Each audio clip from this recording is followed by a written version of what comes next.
My brother grabbed the microphone at my father's retirement party and said, "Everyone, before we cut the cake, I think it's time my sister admits she doesn't belong on this property anymore."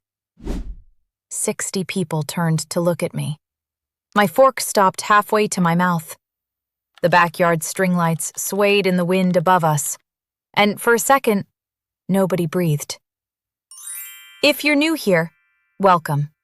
This is a story about a house, a family, and a truth that stayed buried in a filing cabinet for 3 years. Stay to the end because the woman who stood up next changed everything. My name is Claire Bennett. I'm 31. 2 years ago, I moved back into my childhood home in Ohio to take care of my father after his hip surgery. My brother Tyler stayed in Columbus, 40 minutes away, visiting on holidays and posting photos with captions like, "Family means everything." I was the one who drove Dad to physical therapy 3 times a week. I was the one who fixed the leaking roof with money from my savings account. I was the one who paid the property taxes for 2 straight years when Dad's pension checks came in short. Tyler sent flowers on Father's Day and called it even. The party was Dad's idea.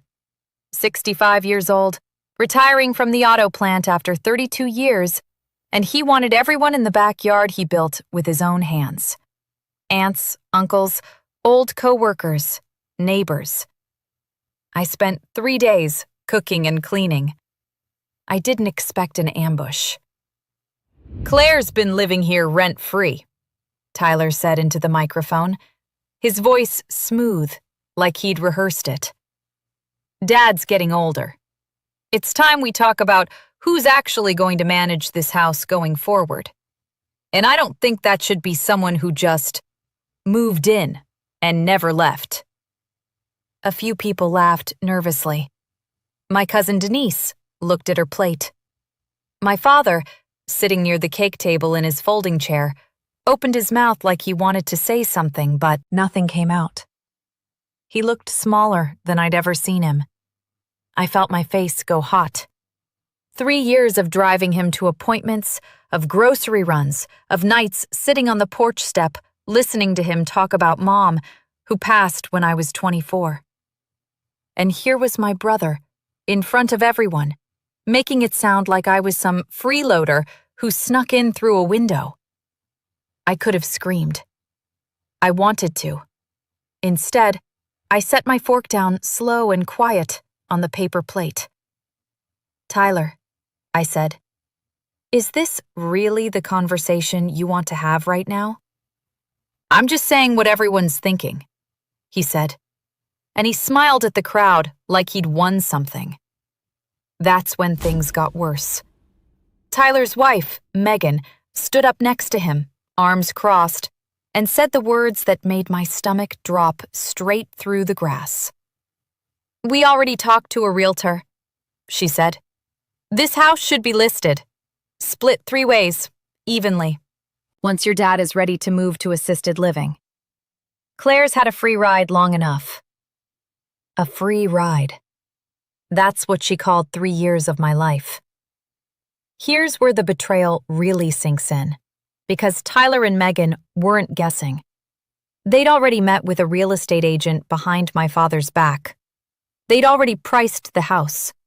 They were talking about my father's home like it was a stock they were about to sell, while he sat 6 feet away, holding a paper plate of cake he hadn't touched.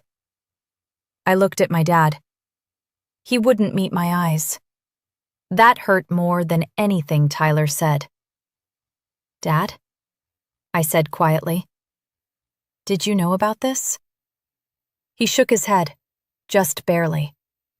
Megan's smile faltered for half a second. The backyard had gone dead silent, except for the hum of the string lights and someone's phone ringing in a purse and getting silenced fast. 60 people waiting to see what would happen next. I felt like I was standing on a stage I never auditioned for. I could have told them right then.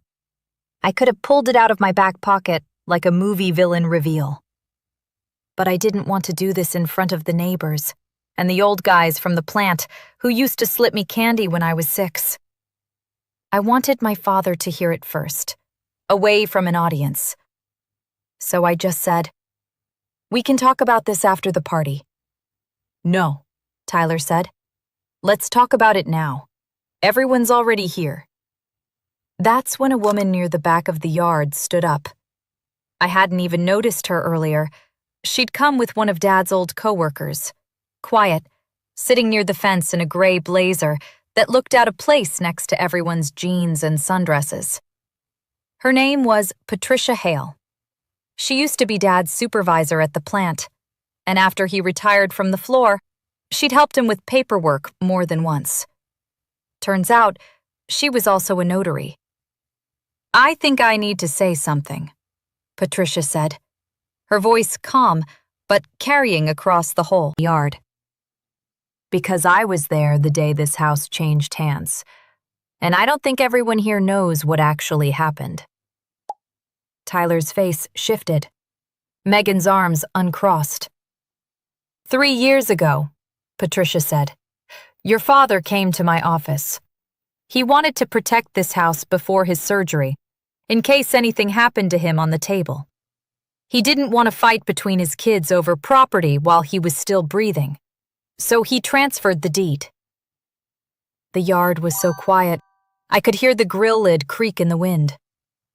"He transferred it into a living trust," Patricia continued, "with Claire named as the primary trustee and sole beneficiary of the property. I notarized the documents myself. It's recorded at the county courthouse. This house has belonged to Claire, legally, for 3 years." I watched my brother's face go white, then red, then white again. Megan's mouth opened, but no sound came out. "That's not possible," Tyler said. "Dad never told us that." "He didn't tell you," Patricia said gently, "because he was protecting you from watching each other fight over it. He told me he trusted Claire to keep the house standing and keep him safe in it. He wasn't wrong." I felt tears building, not from sadness, but from 3 years of quiet work finally being seen by the one person whose opinion mattered least right now. Because it was never about being seen. It was about my father's peace. If this story is landing with you the way it landed with me writing it down, hit subscribe now, because the ending still isn't finished. My father finally spoke. His voice was shaky, but clear. "I should have told you both years ago. I didn't want a war. Claire never asked for credit. She just showed up every single day." Tyler didn't say anything. He set down his cup and walked toward the driveway. Megan followed a few seconds later, her heels clicking fast against the concrete, not looking back. Nobody clapped. Nobody cheered. It wasn't that kind of moment. My aunt reached over and squeezed my hand. Denise mouthed, "I'm sorry," from across the table. I sat down next to my father afterward, once the guests had quietly gone back to their cake and their small talk, pretending the air hadn't just cracked open.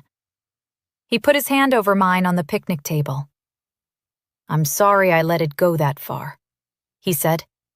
"I should have stopped in the second he grabbed that microphone."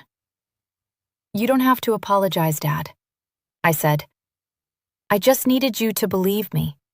That's all I ever wanted." He nodded, and for the first time all night, he looked like himself again. Tired, but steady. The porch light flicked on behind us as the sun dropped low, and somewhere near the fence, someone finally cut the cake. Tyler texted 3 days later. Just one line. "We need to talk about the house." I didn't answer right away. Some conversations deserve silence first, and truth second. If you believe quiet strength beats a microphone every time, subscribe for more stories like this one. There are more families, more porches, more truths waiting to come out.